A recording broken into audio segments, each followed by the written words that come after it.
Greetings and salutations, and welcome to the first round recap for the 2026 horror games, also affectionately known as Monster Madness, where we'll be breaking down some of the best face-offs, the biggest upsets, and the lukewarm takes on what's next for our surviving tributes.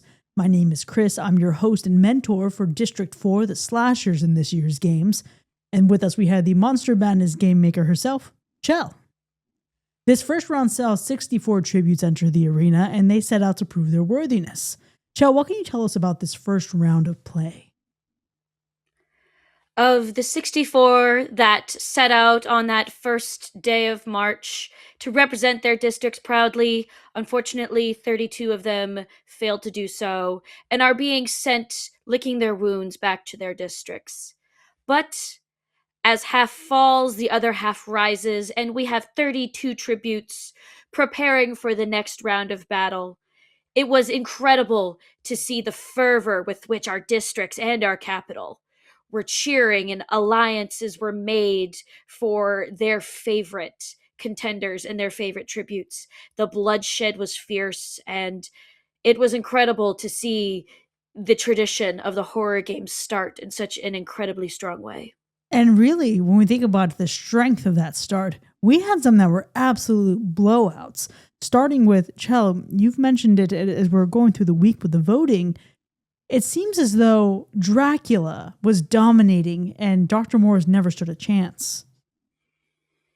Well, as one of the first bloodthirsty monsters that we know of in our history of horror lore, it is no shock that he took 100% of the votes, sucking every bit of life out of Dr. Morris, leaving nothing left, taking 100% of the love and favor in this round, and moving on with swift and ease to round two.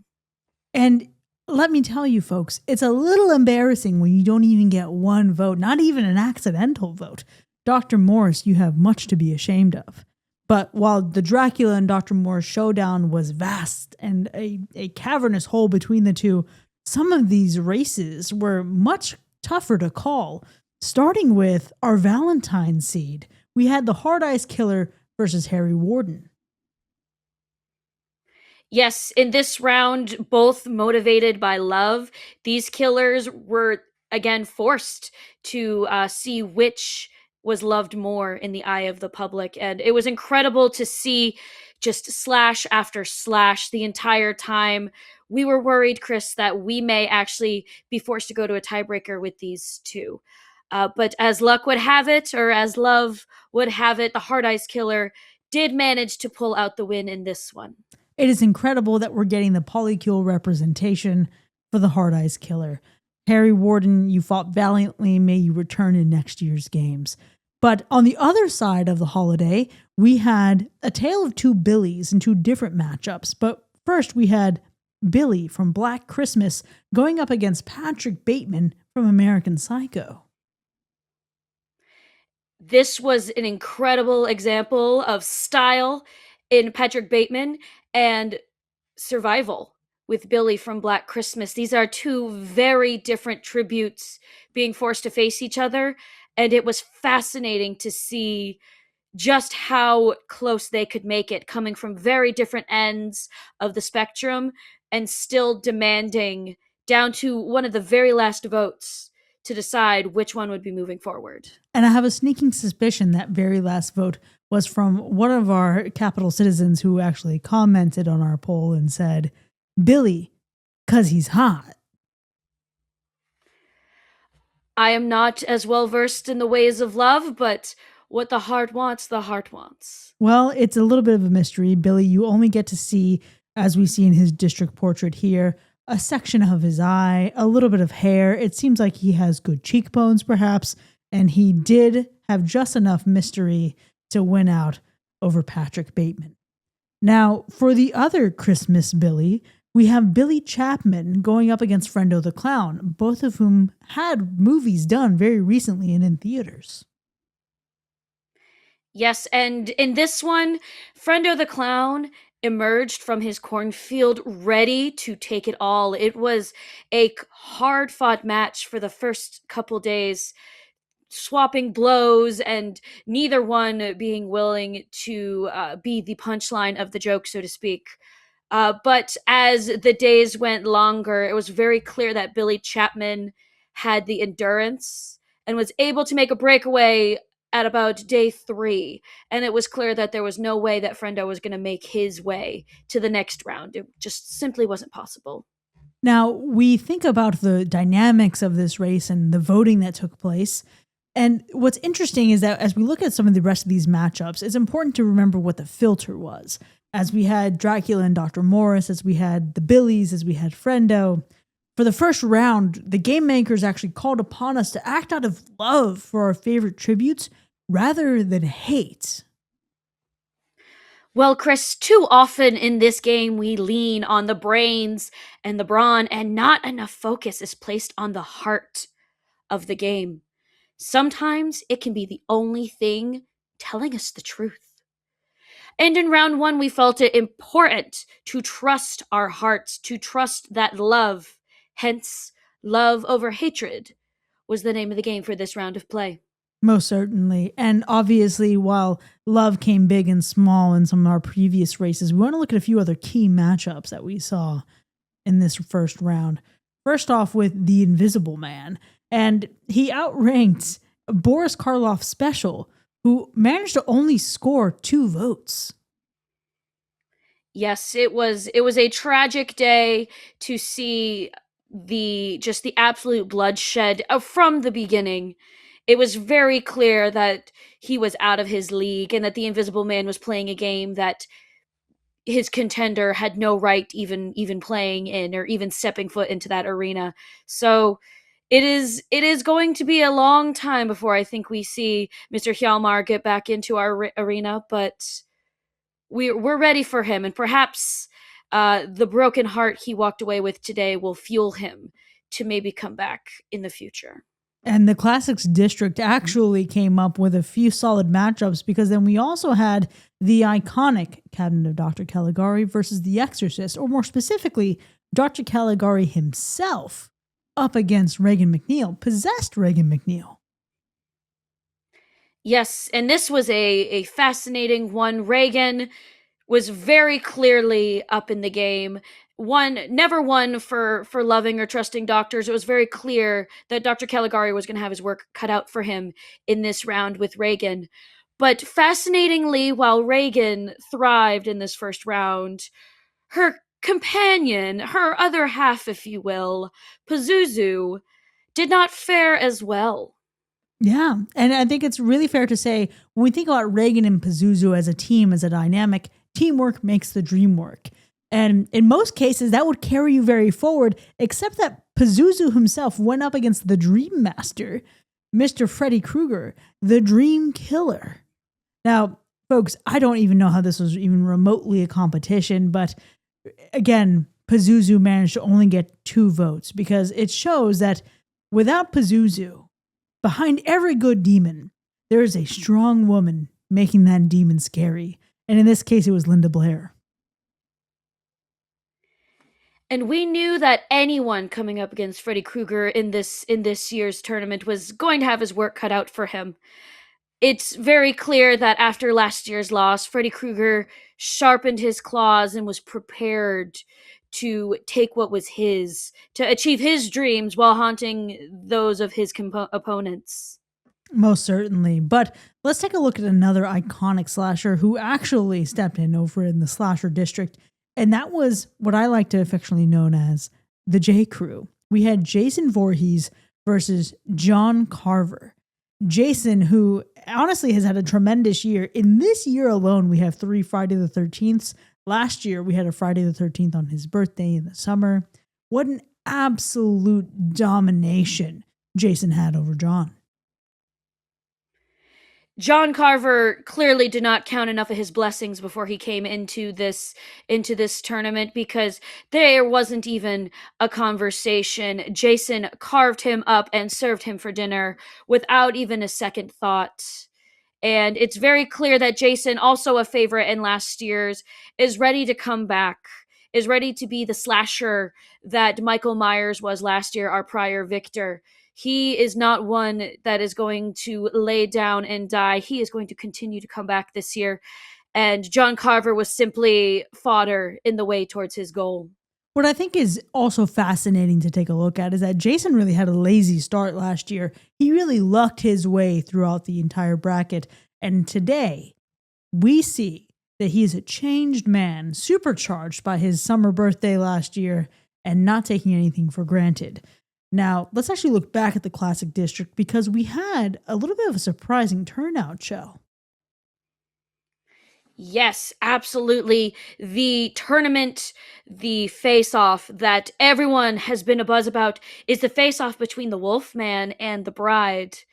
Now, if you remember, during the reaping, I did say that the Bride was going to be making her presence known, but good heavens, we did not think that she would make the Wolfman her lapdog in the process.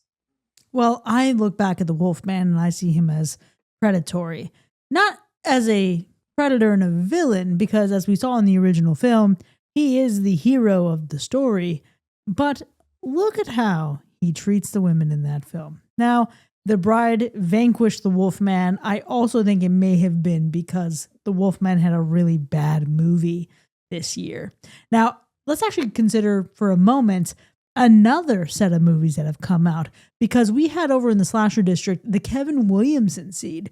We saw Ghostface square off against the Fisherman from I Know What You Did Last Summer, and both of those franchises have gotten new sequels within the last 12 months.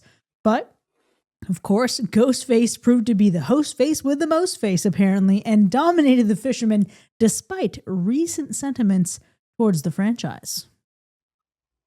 I see what you did there. That was a joke, Kris. Very, very well done. Yes, of course, the games, it's all about tradition, but we do need the glitz and glamour, and having some celebrities a buzz in our midst. I mean, who could blame us for wanting the conversation to be steered in such a way with the Kevin Williamson seed? Absolutely. Now, of course, before we turn to round two and those that remain, we have to consider and remember and honor the tributes that did not survive round one. Returning to District 1 is Dr. Morris, Imhotep, Hjalmar Polzig, the Wolfman, Gilman, Mark Lewis, Dr. Caligari, and Mr. Hyde. And returning to District 2, we have the illustrious Pazuzu, Samara Morgan, Dark Alessa, Kayako Saiki, La Llorona, Mary Shaw, The Entity, and Valak. Returning to District 3, the Tall Man, Syl, Alien from Signs, the Sweetly Slasher, Job Smith, the Amalgamation, the Long One, and Mr. Gray. And returning to District 4 with their heads held high, the Strangers, Harry Warden, Patrick Bateman, the Fisherman, the Camp Nightwing Killer, Angela Baker, John Carver, and last but not least, Brendo the Clown. May their sacrifices be a reminder to the remaining that everyone's time on this bloody battlefield we called life is temporary, and we mustn't waste it. Now these tributes are gone, but not forgotten. Because as Laurie Strode once wrote, evil never dies, it just changes shape. The time has come to set our sights on our next round of play. Now only 32 of the most threatening tributes remain, and as a special perk for our patrons, our residents of the capital, if you will, we offered them the opportunity to help us twist the fates of the threatening 32 by voting for what challenge the tributes must withstand this week. Our citizens have spoken, and your voting filter for round 2. Brace for shock. It's best origin story. Man cannot live on blood alone. We need the stories, the drama, the drive to properly sustain our hunger. Every monster has a beginning. Sometimes it's clearly told, and sometimes it's pieced together through rumor, flashbacks, or half explained legends. And sometimes no one really knows where the monster even came from at all. For each matchup, your vote should go to the tribute with the highest and the most compelling origin story. Think about the story behind the monster, how they became what they are, the events that set their legend in motion. It could be tragic, it could be mysterious, it could be mythic, or it could even be completely bizarre. So in round 2, you're not voting based on kills, strength, or survival skills. You're voting for the tribute whose origin story builds the most powerful legend. But Chel, what are your predictions for round 2?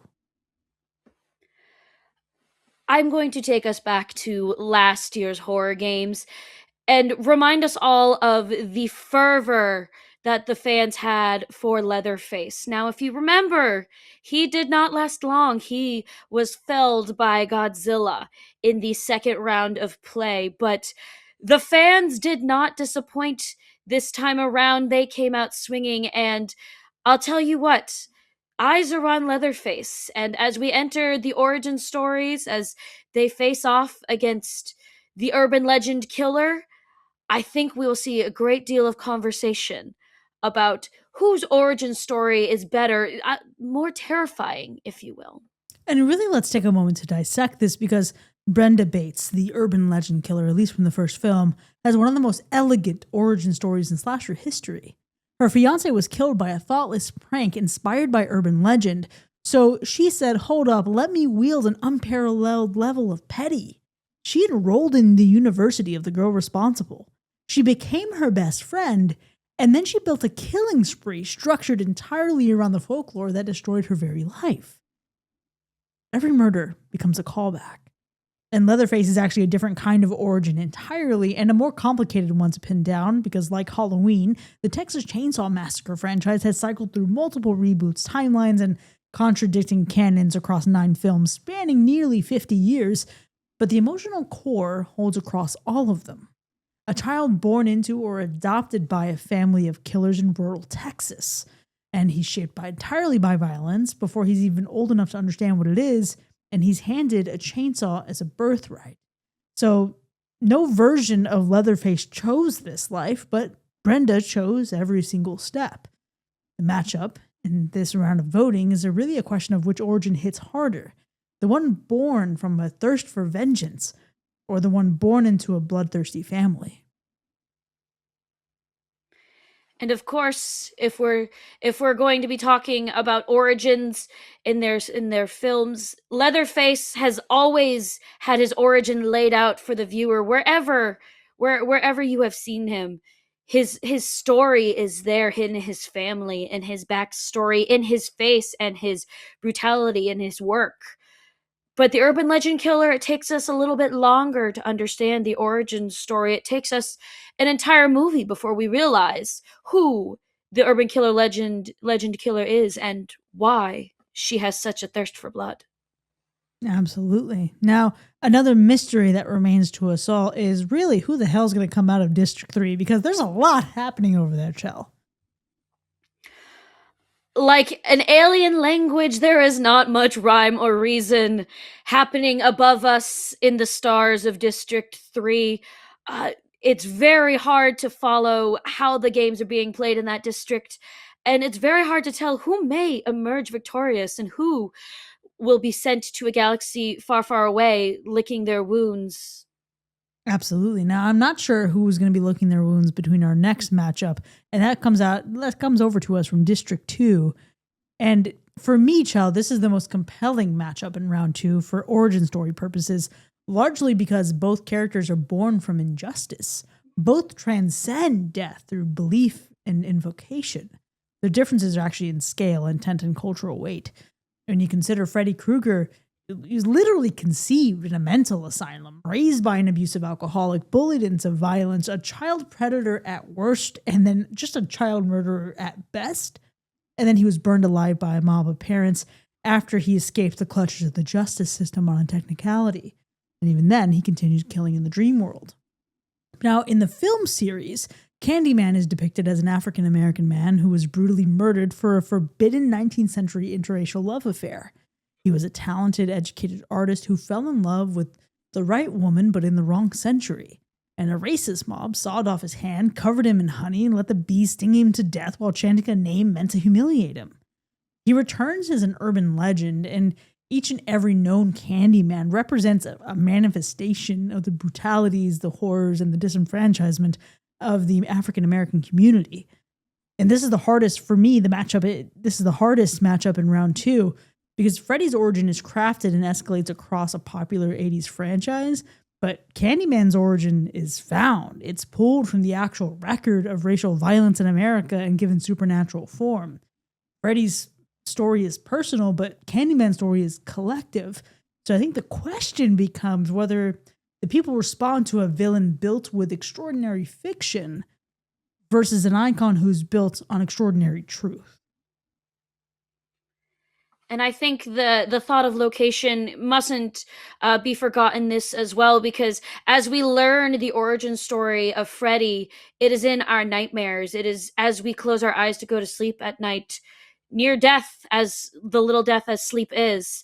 But Candyman, his origin, we are forced to be awake in the real world to face his origin and the cruelty that led him to be such a monster. And sometimes being in the location is as scary as anything in the origin. What's scarier, real life or your nightmares? I mean, who's to say in 2026? But another interesting matchup we have is a tale of two immortal creatures. Yes, Kris, this is why we play the games. We could not have orchestrated this if we tried. But yes, as we enter Origin's story as our challenge for the week, it is fascinating to see Count Orlok and Count Dracula facing off. It will be a very tricky one if we think that they do have a shared heritage when you get down to it in a way. But as all horror fans know, even stories that start the same way can still diverge in very different ways. Oh, most certainly, because this is an unusual matchup of the round. These two characters share the same source material as you mentioned. Orlok is, in a technical and both a legal sense, a counterfeit Dracula, a Timu Dracula, if you will. But in a mythological sense, they diverge completely the moment Nosferatu hit the screen and was banned. Dracula was once a warrior, a medieval nobleman who fought crusades, who defended kingdoms, and somewhere across centuries of war and betrayal and crossing oceans of time to find people, that he chose damnation over defeat and became the thing that redefined horror forever. But Count Orlok was never a man, unless you're in Robert Eggers' film. According to the lore of Nosferatu, he descended from Belial, a satanic archdemon associated with pestilence, and he's been spreading the plague and death across Europe ever since, not as a fallen hero, not as a romantic lover boy, but as something that was always this way. Dracula gives you tragedy, but Orlok gives you nothing to feel sorry for, and that is honestly something that I think makes this a little bit more challenging. The twist that makes this matchup strange is Orlok came first on film, Chel. He came to the scene in 1922, and it was his grotesque rat-like appearance that was actually faithful to Stoker's novel. It wasn't until Bela Lugosi's Dracula, that's when he stepped into the role for Universal in 1931, that the world got the suave cape-wearing Count that we know today. And Dracula has never looked back. But so, in essence, Orlok gave us the monster, but Dracula gave us the thirsty icon. Absolutely. And if we look in a grander context, simply think of the journey that Count Orlok had after the controversy of his reveal to the world. It was determined that all evidence of Count Orlok should be destroyed.